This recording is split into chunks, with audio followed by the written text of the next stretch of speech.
আমরা এখন আছি কোটাপাড়া ব্রিজের উপরে। আসসালামু আলাইকুম গাইস, কেমন আছেন সবাই? আশা করি সবাই খুব ভালো আছেন। আজকে আমি যাচ্ছি প্রেমতলা। অনেকদিন ধরে ভিডিও করি না, অনেকদিন পর ভিডিও করতেছি। ভিডিওটা সবাই দেখতে থাকেন।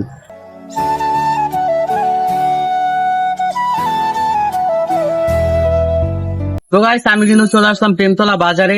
এখন আপনাদেরকে বাজারটা সুন্দরভাবে দেখাই। প্রেমতলা শরীয়তপুর জেলার একটি পরিচিত স্থান, যা নড়িয়া ও জাজিরা উপজেলাগুলোর সংযোগ সড়কের মাঝে অবস্থিত। গাইস, এটা হলো কোটাপাড়া ব্রিজের ওইদিকে যাওয়ার রাস্তা। এদিক দিয়ে কিন্তু ঢাকা যেতে হয়।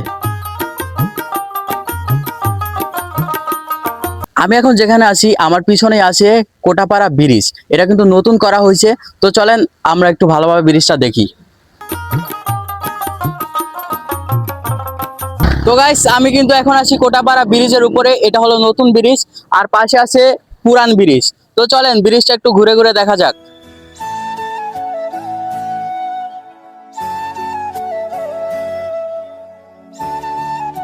বাদিকে যে রাস্তাটা আছে এটা দিয়ে যাওয়া হয় ডোমসার, আর ডান দিকে যে রাস্তাটা এটা দিয়ে যাওয়া হয় মাইজপাড়া।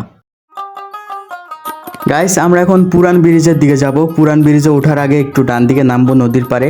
ওইদিকে নতুন একটা বোর্ড আছে যেটা সরকারি। তো চলেন দেখা যাক।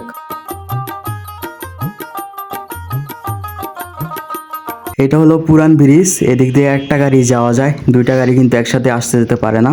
আর দেখেন নতুন ব্রিজ দিয়ে কি সুন্দরভাবে বাস চলাচল করতেছে। আমি এখন যেখানে আছি এখানে কিন্তু ঢাকা শহরের মতো ফ্যাক্টরি আছে। আপনি যদি এখানে আসেন তাহলে মনেই হবে না যে এটা গ্রামের ভিতরে, মনে হবে এটা কোনো বড় একটা শহর। এই ভিডিওটা আপনাদের কাছে কেমন লাগলো অবশ্যই কমেন্টে জানিয়ে দিবেন। তো সবাই ভালো থাকবেন, সুস্থ থাকবেন, টেক কেয়ার, আল্লাহ হাফেজ।